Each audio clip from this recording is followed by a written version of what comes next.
दोस्तों नमस्कार।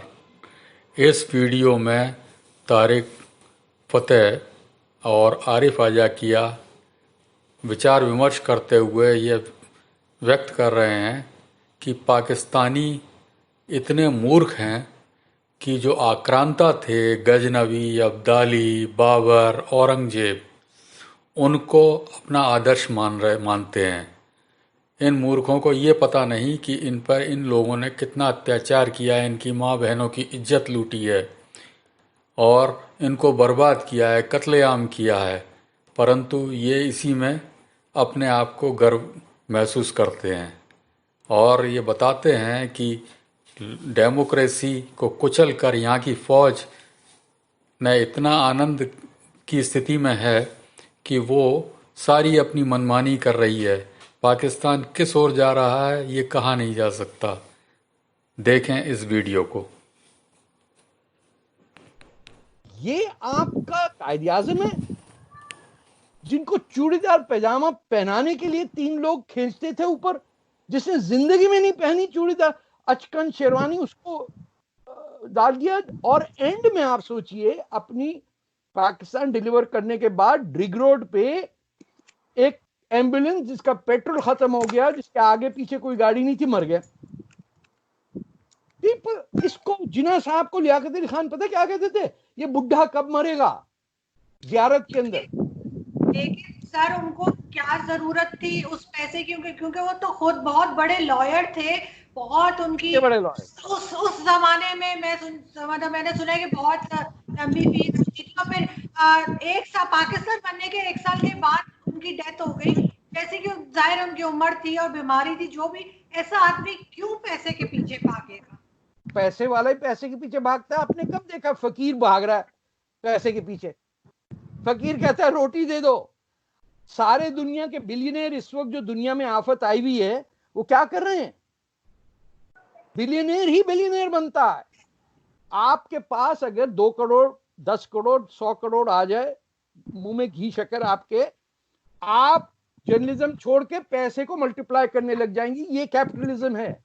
ये भी समझिए कि only the very wealthy go after big money. मैं आपको एग्जांपल बताता हूं। कनाडा में बड़े लोगों ने सिटीजनशिप ली। कौन लोग हैं जो सिटीजनशिप लेके यहां नहीं आते? पैसे वाले। क्योंकि यहां तो पैसा आराम से नहीं बनता है ना। पाकिस्तान में बैठ के जो याशी है, ए लाला चाय लाना, साफ करो, ए बाबा मासी साफ करो, यहां तो आपको खुद सब करना होगा ना। ये सब कैनेडियन सिटीजनशिप लेके पाकिस्तान में बैठे हुए तमाम इंडस्ट्रियलिस्ट जनरल जो हैं, वो लेके यहां घर बनाते हैं। We are a country that has no identity. We have no clue about Islam, nothing about Punjab, nothing about frontier. हम उन लोगों के नाम पे मिसाइल रखते हैं जिन्होंने हमारी मां बेटियों को किडनैप करके रेप किया। इतनी बेगैरत कौम कहां आपको मिलेगी कि अब्दाली के नाम पे आपने मिसाइल रखा? The only man who butchered Lahore. और लाहौर में लोग कह रहे साडा बंदा आवे आवे आवे आवे, अब्दाली को बना लिया। Are you shameless? कि औरंगजेब नाम पाकिस्तान में चल रहा है। आपको पता है बाबर ने पाकिस्तान का जो इलाका है वहां क्या जुल्म तशद्दुद नहीं किया? ये जो फ्रंटियर के मुसलमान हैं, ये तो बहुत बाद में पहुंचा। अनपढ़ आदमी, नो कुरान, नो हज, नो रोजा, नथिंग। आपने उसकी बाबरी मस्जिद पे झगड़ा शुरू कर दिया पाकिस्तान में। हमें कोई आइडिया है कि हम किसके पीछे जाते हैं? हमारे सामने लोग, ये 47 की बात करिए, पाकिस्तान के अंदर पंजाब में मुस्लिम लीग की गवर्नमेंट तो नहीं थी ना। ये शायद आपको ना पता हो। मुस्लिम लीग हार गई थी। यूपी से कम्युनिस्ट टाइप के जहीर जावेद, ये एनीवे 20,000 उर्दू स्पीकिंग कम्युनिस्ट आए थे पंजाब में जिन्ना साहब को जितवाने। और जब खत्म हो गया, पाकिस्तान बन गया, उन्होंने कहा हाथ में लोटा मुंह में पान फेंक के रहेंगे पाकिस्तान, वापस दिल्ली चले गए। जो आपके साथ ज्यादती हुई है उसको आप एक्सेप्ट नहीं कर रहे, और जिन पे आपने जुल्म किया है उसको गद्दार कह देते हैं। ये बेटिया आपका मेयर बैठा हुआ है लंदन में। मैं बिल्कुल आपकी बात मैं लेकिन ये कहना जरूर चाहूंगी आरिफ साहब की तरफ जाने से पहले कि मैं इधर बहुत सी चीजों पे सर आपसे एग्री नहीं हूँ, लेकिन बिल्कुल आपका ओपिनियन है, बिल्कुल मैं उसकी रिस्पेक्ट करूंगी कि मैं सुनूंगी। लेकिन अगर पाकिस्तान ना बनता आरिफ साहब, आपको लगता है कि जिस तरह से यहाँ पे लोग रह रहे हैं, प्राइम मिनिस्टर बन रहे हैं, सदर बन रहे हैं, मेयर बन रहे हैं, वो सब कुछ हो पाता अगर ये साथ ही होता हिंदुस्तान के? क्या इतना इतना इतनी जगह या इतनी स्पेस जिसे कहते हैं मिल पाती मुसलमानों को? क्या कहते हैं आप? गफ्फार खान का बता। ये जो प्राइम मिनिस्टर बने हैं पाकिस्तान में जितने, ये सब फौज ने बनाए ना, तो हिंदुस्तान में तो ये मुमकिन नहीं था कि फौज प्राइम मिनिस्टर बना सकती। और ये शाहमूद कुरैशी जैसे जो अंग्रेजों के कुत्ते नहलाते थे, इनके दादा, ये फॉरेन मिनिस्टर नहीं बन सकते थे उस हिंदुस्तान में जो डेमोक्रेटिक होता, जहाँ पे फ्यूडलिस्ट सोसाइटी को खत्म कर दिया जाता, जहाँ पे लिटरेसी रेट को इतना बढ़ाया जाता। उस हिंदुस्तान में ऐसे लोग ना बनते। हाँ, ये है कि मुस्लिम एक पावर होती, हिंदू के मुकाबले पे 40-50 करोड़ मुसलमान भी होते, और एक सस्टेंड कंट्री होता है, एक बहुत स्ट्रॉन्ग मजबूत बुनियाद के साथ हिंदुस्तान होता। लेकिन यही तो अंग्रेज नहीं चाहते थे ना। यही तो सेकेंड वर्ल्ड वॉर के बाद जो दुनिया की पावर्स थी वो देख रही थी कि there are two potential powers who can challenge us. जो अलाइड फोर्सेस थे जिन्होंने सेकेंड वर्ल्ड वॉर जीती थी, चाइना, रशिया और यूरोप और अमेरिका, इनको यही था कि ये एक इंडिया छोड़ना दुनिया की सबसे बड़ी गलती होगी। स्किल्ड पीपल हैं, वहाँ की स्ट्रॉन्ग कल्चरल वैल्यूज हैं, 5000 साल पुराने वहाँ के बिलीफ्स हैं, वैदिक और आयुर्वेदिक जो सिस्टम है, ये सब चीजें। फिर खास तौर पे इंडिया तो सोने की चिड़िया रहा है हिस्टोरिकली। तिजारतें यहाँ से होती थी। हिस्ट्री में हम देखते हैं जब मुसलमानों के नबी जब हिंदुस्तान का बार बार जिक्र करते हैं तो आप खुद समझ सकते हैं कि हिंदुस्तान क्या था। तो उस हिंदुस्तान को छोड़ना तो नहीं था। और तारिक भाई हैज राइटली सेड कि उन्होंने फिर एक भाड़े का वकील ला के पाकिस्तान बना दिया इन्होंने। पाकिस्तान तो मजे की बात है, तारिक भाई ने अभी बताया आपको कि उस जमीन पे बना है, वेस्ट पाकिस्तान में, जहां पे पाकिस्तान मूवमेंट थी ही नहीं। वहां तो भगत सिंह जैसे लोग थे जो हिंदुस्तान की मूवमेंट चलाते थे। ये तो अंग्रेजों की एक साजिश के तहत बनाया गया। अब इस पाकिस्तान में जब फौज की मर्जी से हर चीज होती है, आप कहती हैं पाकिस्तान ना होता तो कम से कम 1 मिलियन बंगालियों का कत्लेआम भी ना होता, कम से कम 1 लाख के करीब बलोच ना मरते, पश्तून ना मरते, दुनिया को टेररिज्म ना मिलती अगर पाकिस्तान ना बनता। तो पाकिस्तान तो एक आइडियोलॉजिकल कंट्री है इन लैंड ग्रैबर फौजी के लिए और जागीरदारों के लिए। और इन्होंने मुल्ला को अपने साथ मिला के इस्लाम का बेदरेज इस्तेमाल किया है। लेकिन मैं एक बात, तो खुद भुगतता रहा है टेररिज्म। पाकिस्तान तो बिला वजह दूसरे की जंग में फंस के कितने लोग शहीद हुए, कई हजार कई लाख। जी अच्छा, मैं एक बात आपसे कह दूं, आपका सवाल था कि अगर पाकिस्तान ना बनता तो ये मुसलमानों का क्या होता। तो आपको क्या हुसैन शहीद सरवर्दी और गफ्फार खान और आपके नवाब ऑफ कल्लात और अल्लाह बख्श सुमरो, ये सब लोग क्या में भी नहीं पढ़ाते होंगे, but then I am sure that nobody teaches them about this, because these people got elected when there was Hindustan, but the moment Pakistan was created they were put behind bars. आप सोचिए तो सही कि पंजाब में मुस्लिम league हार गई, frontier में government बनी कांग्रेस की अंडर खान अब्दुल गफ्फार खान, बलोचिस्तान एक आजाद मुल्क, सिंध के अंदर, प्लीज समझिए, अल्लाह बख्श सुमरो जो चीफ मिनिस्टर थे, उनको शिकारपुर के पास एक साइकिल रिक्शा था या उसमें गोली मार के असैसिनेट किया। आज तक नहीं पता किसने किया। उसके बाद जीएम सैयद को ये बेवकूफ बनाया गया कि ये जो लाहौर रेजोल्यूशन है इसमें जिक्र स्टेट्स का है, स्टेट का नहीं है। ये इतना बड़ा फ्रॉड है कि शेख मुजीब के साथ भी ये किया गया कि लाहौर रेजोल्यूशन में कहा गया द स्टेट्स ऑफ इंडिया।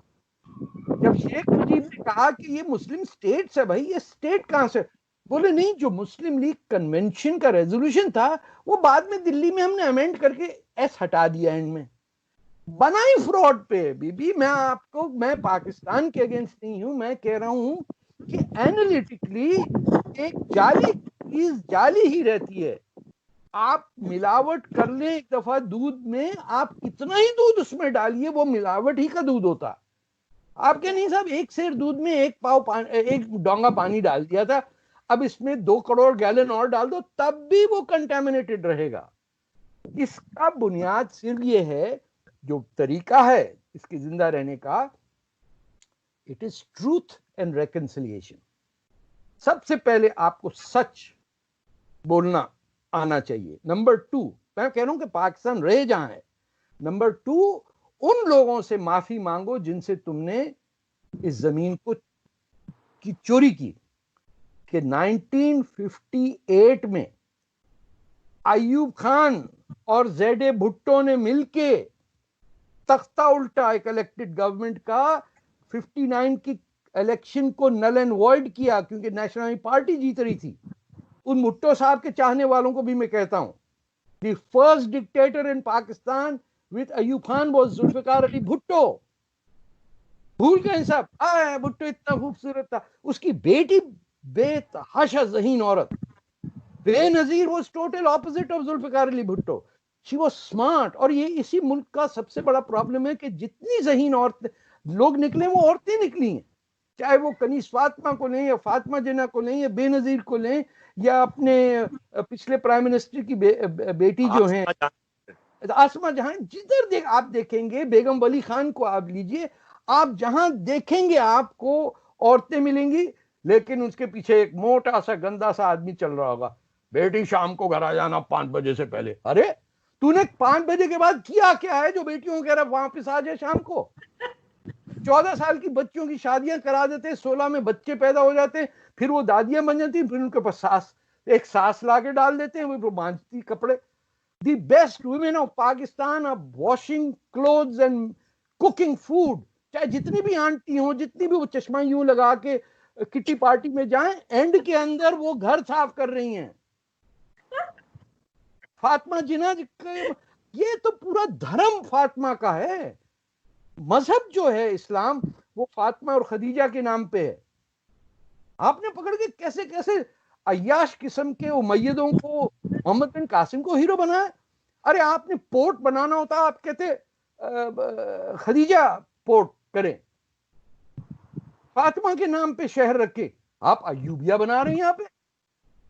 देखिए, जब तक ये बातें खुल के नहीं आएंगी कि किसने, मैं तो सुन्नी हूं, मैं शिया प्रोपेगेंडा नहीं कर रहा हूं आपसे, किसने बीबी फातिमा को मारा कि उनका मिसकैरेज हुआ जब प्रॉफिट की डेथ हो चुकी थी, और ये 18 घंटे तक मई की गर्मी के अंदर सकीफा में बैठ के लड़ रहे थे। फिर एक साहब ने तलवार निकाली और बोला कौन बोलेगा, और जिनको मार दिया उनसे कहा मैंने देखा था, जिन उठा के ले गए थे उसे। ये सब लिखा हुआ, ये सब पीछे मेरे पास है कोई सारी किताबें में। लेकिन सर आपको लगता है जो भी किताब में लिखा है वो सही है? आप मैं थोड़ी कह रहा हूँ अगर कोई किताब लिख दे, फॉर एग्जांपल मैं भी IMI शायद लिख दूं, मेरी बात 200 साल ये मैं तो नहीं कह रहा किताब की बातें, ये तो आपके लोग कह रहे हैं ना किताब। मैंने कब कहा शरिया? ये तो पाकिस्तान के बदसूरत मुल्ला कह रहे हैं कि शरिया आ जाए तो वाह बिल्कुल एकदम वाह हो जाएगी।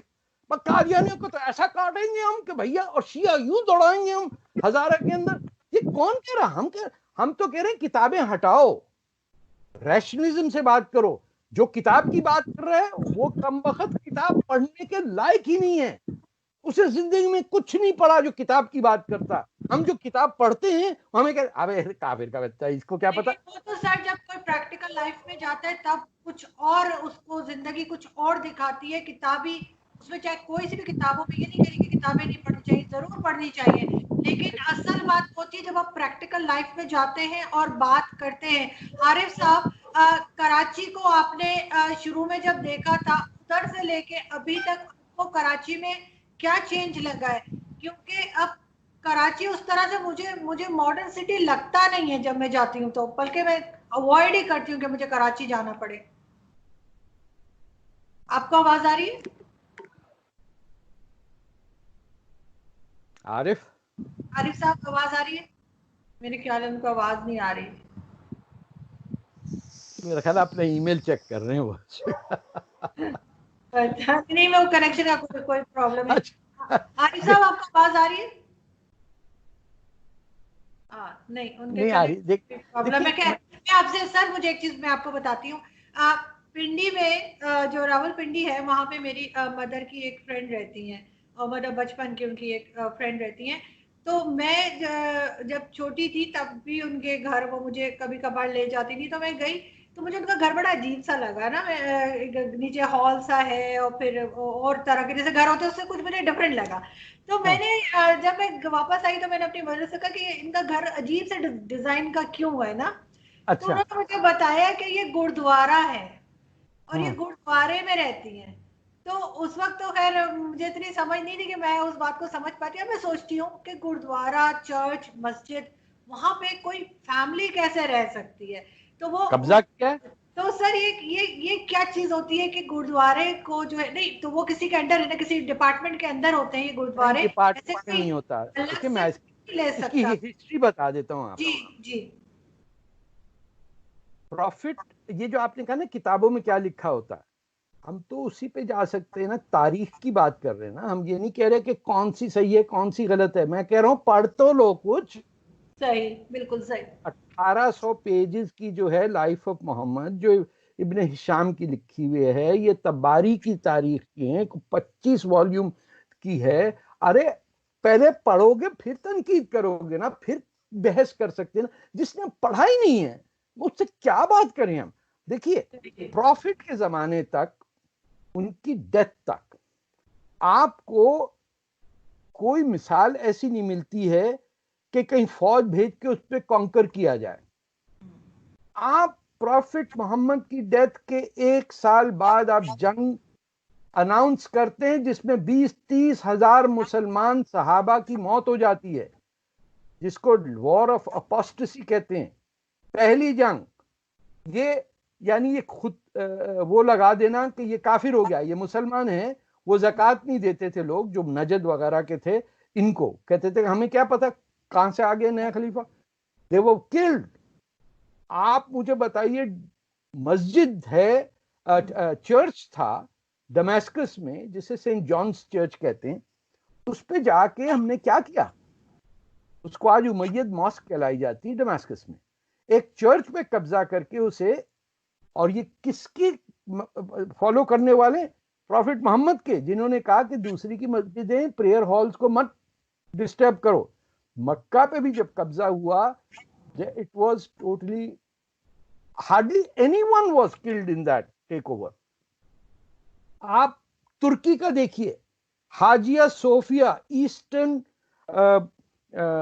ऑर्थोडॉक्स चर्च का हेडक्वार्टर्स, उनका मक्का, उसको जाके मोहम्मद II ने कंस्टेंटिनोपल पे कब्जा करने पहली चीज क्या की, चर्च को मस्जिद बनाई, 4 मीनारे लगाए। अतातुर्क ने फिर उसे म्यूजियम बनाया, और अब इर्तुगाल जो है, ये एर्दोगान जो है, वो उसको फिर मस्जिद बना रहे हैं। हमारी तारीख रह गई है कि लोगों के मंदिरों पे, मस्जिदों पे अपना नाम डालना, और फिर कहते हैं अरे बाबरी मस्जिद देखो, बाबरी मस्जिद तोड़ दी। अरे तुम्हारे तो हिस्ट्री भरी हुई है, इमाम हुसैन के कत्ल करने वाले कह रहे अरे मस्जिद तोड़ दी। अरे पहले वो तो तय करो कि मक्का जिसने तोड़ा, वो जो मोहम्मद बिन कासिम का चचा था, क्या नाम है उसका, उसने हाँ हज्जाज बिन यूसुफ, मक्का तोड़ दिया। ना ना ना, वो तो हो गया होगा, एक्सीडेंट हो गया होगा, उसे उसे हमने नहीं सुनना। हमें बताओ हम नफरत कैसे कर सकते हैं यहूद और हनूद पे। तो हज्जाज बिन यूसुफ तो हमारा हीरो है, क्यों, उसने मक्का तोड़ दिया, किबला तोड़ दिया, डिस्ट्रॉय कर दिया। Only time that the Kaaba has been destroyed by the Umayyads. Abdullah bin Zubair खलीफा थे वहां पे, हम उनको खलीफा अपनी हिस्ट्री में मानते ही नहीं है। हम कहते हैं बस वो 4 खुलफा राशिदीन थे, उसके बाद उमैयद शुरू हो गए। भाई तो अब्दुल्ला बिन जुबैर कहां गए? Sir ji ji ji sir, please आप कंप्लीट कर लें। मैं सिर्फ ये कह रहा हूँ, इस पाकिस्तान जो कहते पाकिस्तान के बड़े दुश्मन है, अरे भाई पाकिस्तान खुद अपना दुश्मन है, हम तो पाकिस्तान संवारने की बात कर रहे हैं। हमें क्या फायदा इसमें कि पाकिस्तान टूटे। सिर्फ ये कह रहे हैं अपने आप को देखो, तुम हिंदुस्तानी हो, तुम तुर्क नहीं हो, तुम अरब नहीं हो, तुम पे हिकारत से अरब कहता है कि वल्लाही इंता हिंदी। ईरानी आपको, एक मैं आपको छोटी स्टोरी बताऊं, तो साहब की हुकूमत में गरीबों के लिए एक स्कीम निकली कि बसों से हज किया जाए। बसें जो थीं वो ईरान से गुजरती थीं, कुवैत से सऊदी अरेबिया में जाके। आप यकीन करिए जब तक वो बस ईरान में थी, लोगों को बस से उतर के पेशाब पखाना करने की इजाजत नहीं थी कि ये पलीत गंदे हिंदुस्तानी हमारी जमीन पे क्यों हैं। People were doing there thing from Windows. The next year Bhutto cancelled it, people died on the buses, and the Iranians said, no, we don't want these dirty bodies buried in our holy soil. क्योंकि ईरानियों के आपने नाक देखा कहाँ होते हैं? यहाँ होते हैं। इधर ब्लॉन्ड होता है सब कुछ, और नाक होती है ऑपरेशन करके ऊंची। आप जाएं कभी ईरान, आपको यहाँ कनाडा में मिलेंगे, हर कोई फ्रेंच एक्सेंट से बोलता। अरे मैंने कहा भैया तुम्हारे यहाँ तो फ्रांसीसी आया नहीं, तुम कहां से फ्रेंच हो गए? लेकिन हर ईरानी ब्लॉन्ड है, और उसका नाक के ऑपरेशन करा के वो यूरोपियन, आई एम यूरोपियन। ये हमारे लोग हैं जिनके हम पांव पड़ने के, हम ईरान की जो है ना फारसी हमें बड़ी अच्छी आती है। जो तुम्हारी जबान है मोहनजोदारो की, उसका पता ही नहीं है आपको कुछ, ना टैक्सिला का पता, ना लाहौर का पता, ना कसूर का पता, किसी चीज का पता ही नहीं है। और बैठे में वहां माल रोड बड़ी अच्छी होगी जनाब, माल रोड मजा ही आ गया। Are you stupid? You are building a future without foundation. मैं आरिफ साहब भी जुड़ गए हमारे साथ। आरिफ साहब, आपका शायद कनेक्शन का कोई प्रॉब्लम हुआ था।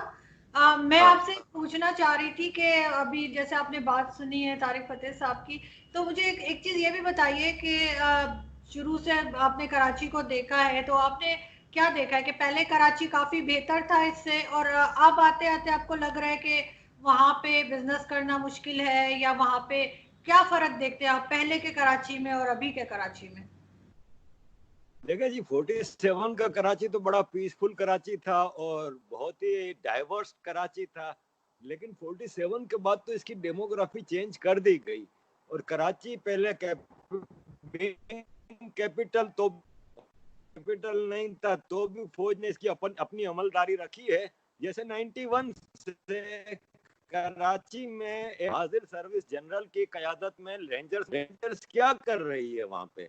पंजाबी फौज वहां पे शादी हॉल चला रही है। कराची के पूरे इतने मेगा सिटी का पानी का टैंकर का सिस्टम रेंजर्स चला रही है। तो कराची डायरेक्ट कमर्शियल हब है, एक पैसा कमाने की जगह है जो पाकिस्तान के पूरे सिस्टम को फंड करता है। खास तौर पे इस आर्म सर्विसेज की जो इनकी जो अय्याशियों की जो जरूरत है, वो कराची और सिंध और बलोचिस्तान, यही तो इनका पैसा कमाने की जगह हैं। तो कराची आर्मी के कंट्रोल में है, वहां पे कैसे बेहतरी के मौके हो सकते हैं? मुझे कोई एक कराची का बिजनेसमैन बता दे जो वो रेंजर्स और कमांडर के जूते चाटे बगैर कराची में कारोबार कर सकता है।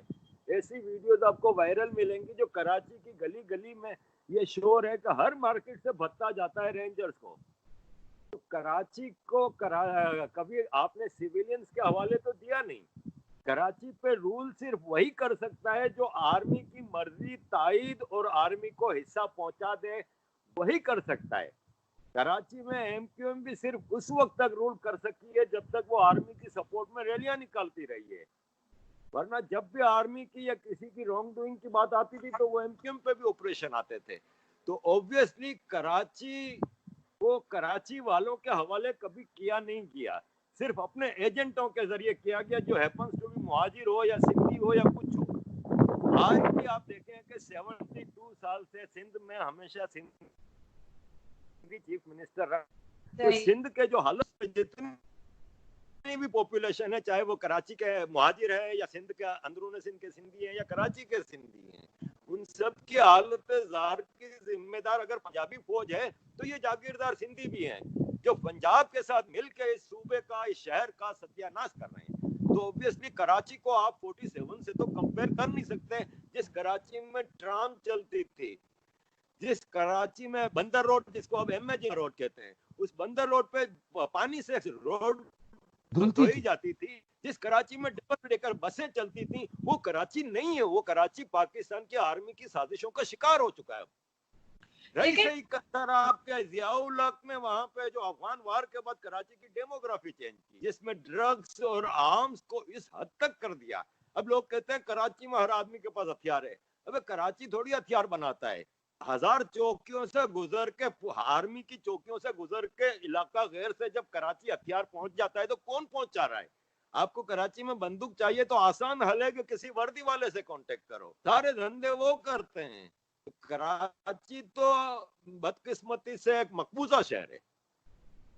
सर वहां तो इतना ज्यादा रोड क्राइम्स वगैरह कराची में होते हैं कि आप रोड पे चलते हुए मोबाइल भी नहीं सुन सकते। मोबाइल स्नैचिंग और इस तरह की चीजें तो बहुत आम है कराची में। तो आपको लगता है कि सिर्फ बिजनेस सिटी होने की वजह से, और जैसे आपने आदिशर कावस जी का नाम लिया था, तो बिल्कुल मेरी भी कई बार उनसे मुलाकात हुई है और बड़े अच्छे उन्होंने पार्क्स भी कराची में बनाए हैं। उनके मेरे ख्याल उनके बेटे के नाम से भी है, रुस्तम। और इसी तरह से तो आपको लगता है कि कराची को डेवलप करने में जो है वो नॉन मुस्लिम्स का भी बहुत बड़ा हाथ है? अब तो शहरी नॉन मुस्लिम रहेगा है ना। अब हम छोटे थे, जब मीठाधार में रहते थे, दादा के घर के सामने एक छोटा सा मंदिर था। हम शाम को वहां पे प्रसाद खाने के लिए घुस जाते थे। रोज शाम को वहां पे हिंदू फैमिली आती थी के सोने के, फिर वो मंदिर कभी नजर नहीं आया। आपके कराची की गली गली में हिंदू आबादियां थी, मंदिर थे, सब तबाह कर दिए। तो 47 से पहले इनका वो था। कराची का एक पार्क है, झील पार्क, तारिक रोड के पीछे। जब मैं नाजिम बना था जमशेद टाउन का, तो मुझे कहा गया कि ये झील पार्क में शाम को वो आती हैं, चुड़ैलें आती हैं। तो आरिफ भाई वो बंद पड़ा है पार्क। मैंने कहा यार कराची का तारीख पार्क है, आपने इसको बंद कैसे रखा है? मैं विजिट करने गया तो बड़ी बड़ी घास उगी हुई थी जो झील थी ना उसमें, और उसमें से लोग वो सिगरेटें और वो पन्नियां लेके निकल रहे थे। मैं कहा अच्छा ये चुड़ैलें हैं तुम्हारी? मैंने ऐलान किया कि मैं इस पार्क को डेवलप करूंगा। तो कावस जी साहब गए गवर्नर साहब के पास, को बेचना चाह रहा है, पहले कराची बेच के खा जाएंगे।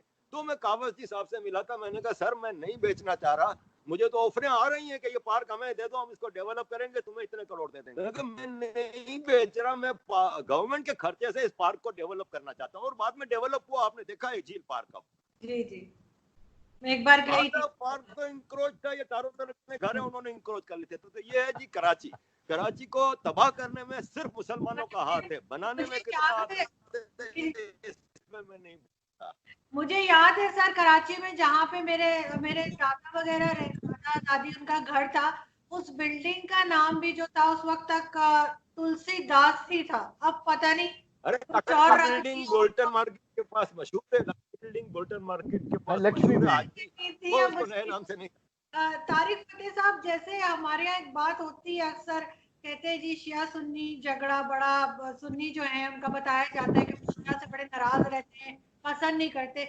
लेकिन मैं देखती हूँ हर साल जब ईद आती है, रमजान आता है, तो रमजान के दौरान बहुत सारे सुन्नी जो है वो बैंक्स में जाके अपने आप को शिया लिखवाते हैं ताकि उनकी ज़कात ना कटे।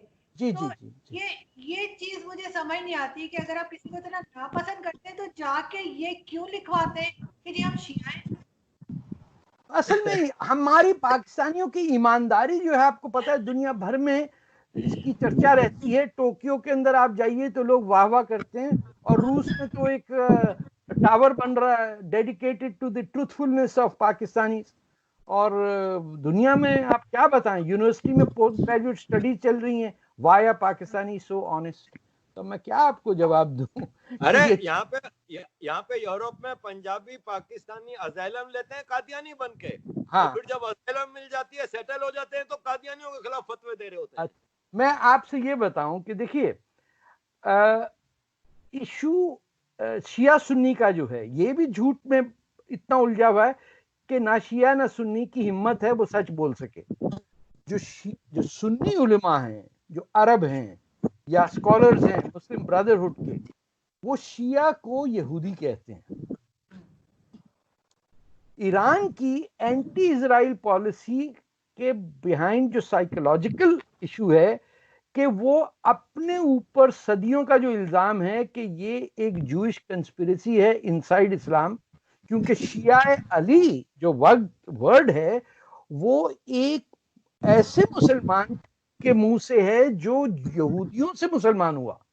तो यहूदियों ये शिया अली है word, Shia on its own कोई नहीं होता। शिया उस्मान है जो सुन्नी है और शिया अली जो शिया इस वक्त कहलाए जाते हैं। वो लोग शियाओं को, अरब जो हैं, यहूदी कहते हैं। और मुझसे यहां टोरंटो में उन्होंने कहा कि आपकी बीवी शिया कैसे, आपने कैसे किया, दिस इज नॉट अलाउड। यानी मुसलमान मर्द यहूदी और ईसाई से शादी कर सकता है लेकिन शिया से नहीं कर सकता, क्योंकि वो झूठे यहूदी हैं। हम समझते हैं कि ये कोई मुहर्रम की राइट है। नो, जिन लोगों ने इमाम हुसैन की औलादों का कत्ल किया और उसको सेलिब्रेट किया, आई एम सो अनफॉर्चुनेटली हम जो सुन्नी हैं हमने उनका साथ, जो अहलुल बैत के लोग हैं, जो शिया भागे दुनिया भर से, जिन्हें सिर्फ हिंदुस्तान में पनाह मिली। फातिमाइन जो 9th सेंचुरी में, जो फातिमाई डायनेस्टी जो वाहिद खिलाफत है जिसके अंदर अहलुल बैत का कोई काम है, उनको जब सलाउद्दीन अय्यूबी ने कत्लेआम शुरू किया, अब तो बड़ा समझते सलाउद्दीन अय्यूबी साहब क्या बात, उसने पूरे मिस्र को जो शिया था 1 साल के अंदर 100% सुन्नी किया। वहां से जो लोग भागे और पनाह ली वो कौन थे? वो एक ग्रुप था ये दाऊदी बोराज का, जो आजकल बंबई और कराची में है, जो ये अपने उसको फॉलो करते हैं, क्या है बोरियों का हेड जो होता है, सैयदना को। अच्छा, दूसरा ग्रुप था इस्माइलियों का, जो कुछ सेटल डाउन हुए साउथ लेबनान में और बाकी चले गए सेंट्रल एशिया में, जहां उन्होंने आर्टिफिशियल जन्नत बनाई। और हशाशीन, जिससे वर्ड असैसिन निकला, उसका कारोबार किया कि किस बादशाह को कातिल चाहिए, वो हम जन्नत में भेज के वो ड्रग करके भेजते थे, वहां उनको बताया जाता था कि जन्नत में क्या याशी होगी, फिर वो असैसिन बन के निकलते थे। हशाशीन जिसे वर्ड है, हमारे डिवीजन का ही हमें नहीं पता है। बस हम समझते मुहर्रम में वो जुलूस निकला, ताजिया वाले ये हैं, मातम वाले वो हैं, और शाम को वो झगड़ा होगा और हम लोग फुटपाथ पे, आरिफ को याद होगा, बैठ के शिया सुन्नी फसाद नहीं हुआ तो बड़ा डिसअपॉइंटमेंट होता था बच्चों को। अरे इस साल फसाद नहीं हुआ, यानी कि दिस वाज एंटरटेनमेंट। अरे मर गए। लाहौर, अंदरून शहर लाहौर में आप सोच नहीं सकती कैसा शिया सुन्नी फसाद हुआ करता था। वो पतली पतली गलियों के अंदर छुरी चाकू से एक दूसरे को मारने को, इसके लिए बनाया था पाकिस्तान हमने। लेकिन सर अब तो शुक्र है इस तरह का दिखने में नहीं आता। हाँ, अब बात है, अगर नहीं होता तो ना मैं बताऊंगा आपको ना ना ना जी। अब हमको शिया मिल गए हैं जो हमारे घर में चौकीदारी करते हैं, कहां पर उनको मारते हैं क्योंकि वो हजारा हैं, वो शक्ल से पहचाने जाते हैं शिया। जो इंग्लिश मीडियम शिया हो गए हैं, जो कहते हैं I don't really believe in Shia Sunni, no it's bad. ना उनको शिया का पता ना सुन्नी का पता, उनको पता रात को क्या सिंध जिम खाना जाना है और बेटा सब लोग बैठ जाओ इधर आराम से। आया जो होती है वो पता नहीं कहाँ की होती है। अगर फिर आजकल मैंने सुना पाकिस्तान में फिलीपीन से आ रही हैं मेड्स, वो टॉप ग्रेड की जो बहुत जमाने से आ रही है अभी। अरे तो उस ग्रेडिंग में आ रहे हैं ना, तो वो सिंध क्लब के बाहर बैठी होती हैं, बच्चे लोग नहीं खड़ो, तुम लोग नहीं खड़ो। वो आंटी अंदर बैठे हुए शिया सुन्नी पत्ते खेल रही होती थी, नुबरे जानदा है मैनू नहीं आंदा, अब दूर फिटे मुंह। We have become stupid, useless people whose mothers have not read a book in their lives. हम कनीज फातिमा को फॉलो करने वाले लोग हैं जो हम छोटे थे और वो हमें रशियन रेवोल्यूशन बताती थी। अब आगे ये बेबे सारी घूम रही इधर से उधर, ड्राइवर इसको उठाओ, मैं कर्नल की बीवी हूं, मैं कर्नल की बीवी हूं। आयु मैं क्या बोलूं टीवी के ऊपर। आप पुलिस वालों को चिमाटे लगा रही हैं, कोई ट्रक नुमा औरत आ रही है, कोई कर्नल की बीवी बन रही है, कोई आपने सब खुद देखा है। सर अब जैसे हर एक अपना मतलब इस्लाम भी हर एक का अपना एक चल रहा होता है ना यहाँ पे। तो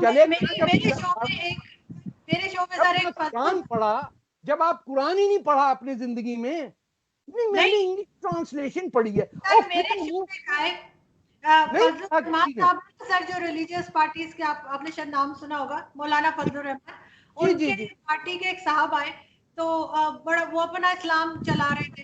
तो मैंने उनसे कहा कि आप जैसे आप लोग कहते हैं, बताते हैं सब लोग 1,24,000 पैगंबर आए थे। कहते जी जी जी। मैंने कहा अच्छा उसमें से मुझे 100 के नाम बता दें। तो वो जाहिर है वो परेशान हो गए, लाइव शो था, उन्होंने कहा कि गोल करेंगे उस बात को। मैंने कहा अच्छा ठीक है, तो मुझे ये बताइए कि ये भी तो हो सकता है ना कि 1,24,000 के आपको नाम नहीं आते, तो हो सकता है कि राम भी पैगंबर हो, महात्मा जो है वो भी कोई पैगंबर हो। तो दूसरे मजहब के जो माने जाते हैं लोग पुराने, हजारों साल पुराने, तो वो उस बात पे वो तैयार नहीं थे। अच्छा मेरे चैनल ने मुझे कहा तुम चाहती क्या हो, चैनल को आग लगवाओगी, क्या कराओगी? तो मैंने फिर आपने नहीं कहा YouTube को आग लगाना बड़ा मुश्किल है? नहीं YouTube नहीं था सर, मैं वैसे नॉर्मल जो सैटेलाइट चैनल की बात करी, मैंने वहां बैठ के लाइव शो उनको ये बोला। तो वो इस बात आपने कर दी ना, वो जाहिर है ओनर भी परेशान हो गए, उधर से प्रोड्यूसर भी कहे चुप कर जाओ चुप कर जाओ।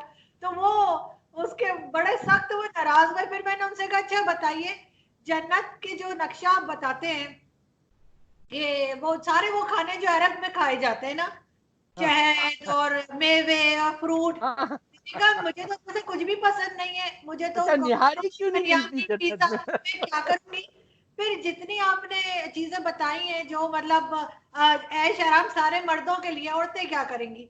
तो कहते हैं कि वो उन औरतों को ही हूरे बना दिया जाएगा। मैंने कहा माफ करें मुझे तो वो बिल्कुल उसके बाद अब भी उनकी पार्टी से कोई मेरे शो में नहीं आया, ना श्योर के यूट्यूब पे भी कोई नहीं आएगा। तो ये हम क्या कर रहे हैं, ये हम क्या सिखा रहे हैं, क्या बता रहे हैं?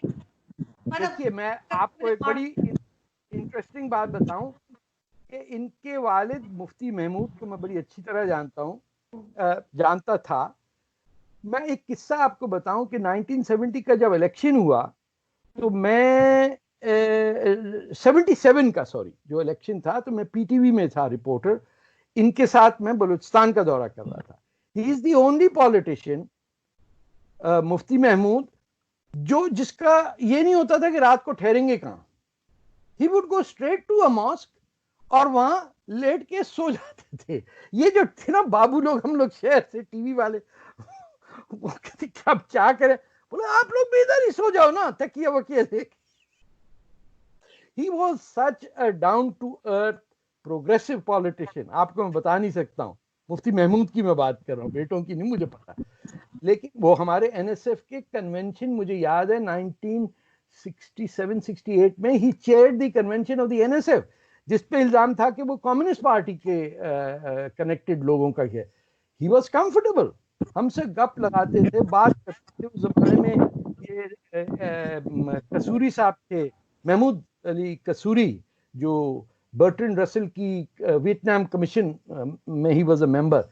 इतनी हाई क्वालिटी थी लोगों की, मैं बेटा आपको बता नहीं सकता हूं कि there were people you would sit at their feet and you could learn everything in the world. अब आप कहीं पे बैठ जाइए, आपको उनका लेवल किटी पार्टी से आगे नहीं है, किसी का भी नहीं। तो मैंने सिंध क्लब में पूछा ये तोप क्या कर रही है यहाँ पे? तो वो जो मेरे होस्ट थे, उन्होंने कहा तोप तो फौज ने तोहफा दिया। ये फैमिली क्लब में एक एंटी एयरक्राफ्ट गन का क्या काम है? मुझे कोई समझाए तो सही। एक और सा बैठे, बोले आपको नहीं समझ में आएगा, आप असल में आप लोग खराब हो गए बाहर जाके। Can you imagine there is an anti aircraft gun in Toronto press club? What is wrong with us? Why is an anti-aircraft gun sitting? कहीं तोप चले हुए, कहीं सबमरीन हवा में लटकाई हुई है, वो भी मैंने सुना है। 2-3 सबमरीन हवा में अटकी हुई क्लिफ्टन में कहीं। I have no idea. एक है ना चौक, सबमरीन लटकी भी है, ये जानते होंगे आप। तो तलवारें, 2 तलवारें तो मैंने देखा है, एक सबमरीन भी है कहीं। अच्छा, आप ये देख के आएंगे, अगली रिपोर्ट में देंगे। कई जहाज भी मैंने देखे, फाइटर जेट लटका हुआ है कहीं इधर उधर। इंडिया में भी मैंने देखा है बेवकूफी, जहाज हवा में। अरे भाई क्या कर रहा है, क्रैश कर गया था, इससे क्या करोगे, जहाज क्यों दिखा रहे हो हमें साहब? इसके अंदर एक pilot Urdu text book board की 6ठी जमात की उर्दू टेक्स्ट बुक बोर्ड पे राहिल शरीफ की पूरा फोटो है। नहीं, तब 6ठी जमात की उर्दू टेक्स्ट बुक बोर्ड की किताब पे फौजी की तस्वीरें टेक्स्ट बना हुआ है। अरे फौजी की नहीं, उर्दू इस किताबों को उर्दू सब्जेक्ट। तो उर्दू से राहिल शरीफ का क्या ताल्लुक है? वो अपना नाम ठीक नहीं बोल पाता था उर्दू में। अभी जैसे आप लोग, अभी जैसे तारिक साहब कनाडा में हैं, आरिफ साहब आप यूके में, तो आरिफ साहब आपको लगता है कि कभी दिल चाहता है आपका कि मैं वापस जाऊं अपने, मतलब कराची जाऊं या इस तरह? क्योंकि बाहर आप लोग दोनों जो हैं वो फर्स्ट क्लास सिटीजन तो नहीं कहलाएंगे ना, कनाडा या यूके में रह के फर्स्ट क्लास सिटीजन। आपको किसने बोला ये सिटीजन है इधर? ना, किसने आपसे कहा ये? Right, equal rights. क्या बात कर रही हैं? कहलाते तो पाकिस्तानी है ना, डुअल नेशनल होंगे ना, कोई नहीं कहलाता। मैं आपको बताऊं, एक सेकंड, मैं कहलाया जाता हूं एज तारिक फतेह। मेरी गली में किसी को नहीं पता मेरा एंसेस्ट्री क्या है। I am a columnist with Toronto Sun. मेरी छोटी सी गली है, बहुत ही, उसमें 20-25 छोटे छोटे बच्चे भी रहते हैं, करते हैं सड़क का। 2 लड़कियां हैं जिनके हस्बैंड जो पाकिस्तान से, एक इस्माइली हैं, एक कराची से हैं, जिनके हस्बैंड्स हैं, उनके बच्चे हैं। किसी को आज तक ये नहीं पता ये कहां से कौन क्या है। मेरी छोटी बेटी ऑटिस्टिक है, मेरे साथ रहती है, यहां से खुद जाती है आती है। किसी को आज तक ये नहीं, सबको पता है कि मिस्टर फतेह's डॉटर इज ऑटिस्टिक। पूरा डिस्ट्रिक्ट को पता है कि she is a special child. 35 साल की है, वो खुद दफ्तर जाती, काम करती, उस खुद बोलती रहती है। किसी को नहीं, ये ना कोई आंख उठा के नहीं देखता कि ये क्या है। They understand she is an autistic child and therefore she is special. ये वो मुल्क हैं जहां हैंडीकैप आदमी को बेस्ट पार्किंग मिलती है, बेस्ट सीट मिलती है। मेरे हाथ में सोटी होती, रास्ता खोल देते हैं। जो आप सेकंड क्लास कह रहे हैं, हम तो टॉप क्लास सिटीजन है यहाँ के। आरिफ साहब कभी कुछ मिस नहीं करते कि पाकिस्तान का कोई खाने में कर रहे हो कुछ और? हम सब मिस करते हैं। देखें आरिफ साहिबा, कराची में पैदा हुआ हूँ, कराची में पैदा हुआ हूँ, कराची में बड़ा हूँ, तो कराची को मिस नहीं करूंगा? बिल्कुल मिस करता हूँ। एक चीज कराची की मिस करता हूँ। मेरे 58 फर्स्ट कजन है, जिसमें से 56 कराची में रहते हैं। मेरे अपने सगे भाई बहन सब रिश्तेदार सब कराची में। कराची को कैसे मिस नहीं करेंगे? लेकिन उन्होंने हमें आने जैसा नहीं छोड़ा। और सिटीजनशिप की बात है तो पाकिस्तानी पासपोर्ट को तो एक्सपायर हुए जमाना हो गया, वो रिन्यू ही नहीं करते। लेकिन हम तो फ्रेंच पासपोर्ट पे पूरी दुनिया में घूमते हैं। हमें फ्रांस ने, यूरोप ने कहीं डिस्क्रिमिनेशन नजर नहीं आया। हमें कभी ये फीलिंग नहीं हुई कि हम सेकंड क्लास या थर्ड क्लास सिटीजन है। बिल्कुल फर्स्ट क्लास सिटीजन है विद इक्वल राइट्स। पाकिस्तान में हमें ये एहसास दिलाया जाता है कि अगर आप फौजी बूट नहीं चाटते तो आप थर्ड क्लास सिटीजन हो, आप एक स्लेव हो, आपकी आवाज नहीं, आप बोल नहीं सकते, आप कोई राइट्स एंजॉय नहीं कर सकते जब आप फौजियों को सलाम ना करोगे। अदरवाइज यहाँ पे ऐसा कुछ नहीं है। यहाँ एवरीवन एंजॉयज देयर राइट। बिल्कुल ठीक। बहुत शुक्रिया आप लोगों का कि आपने ज्वाइन किया। एंड आई होप कि हम दोबारा इसी तरह का कोई सेशन रख पाएंगे। आप दोनों हमें पाकिस्तान तो बुलवाए ना एक दफा, हम लोग दोनों आएंगे। आइए सर, मोस्ट वेलकम। मेरे घर गारंटी मोस्ट वेलकम यार। आप लोग आइए, बहुत खुशी होगी मुझे मिलके। Thank you so much, so kind. अरे नहीं, ये तो ये लगता है कि अब आपको ही बाहर जाना पड़ेगा। अब आपको ही बाहर जाना पड़ेगा। फिर आपको लोग इनवाइट करेंगे कि पाकिस्तान को मिस करती है कि नहीं। नहीं ऐसी बात नहीं। सर ये होना चाहिए कि अगर कोई बाकियों से हटके बात कर रहा है तो उसको आने नहीं दिया जा रहा। मैं समझती हूँ ऐसा नहीं होना चाहिए, और बिल्कुल इनको आप लोगों को आने देना चाहिए, आप लोग को आना चाहिए, आपका अपना मुल्क है, आप आए बेशक। मैं ये नहीं कह रही कि हर चीज परफेक्ट है, यहाँ पे बहुत सी चीजें ऐसी है जो कि परफेक्ट नहीं है, और मुझे भी ऐसा होता है कि ऐसा होना चाहिए और ऐसा होना चाहिए, लेकिन बोलने की आजादी सबको होनी चाहिए और बताना चाहिए। जब तक हम बताएंगे नहीं तो अगले को पता कैसे चलेगा कि क्या चीज गलत हो रही है। लेकिन क्या करें सर, आप भी समझदार है, आपको सब पता ही है,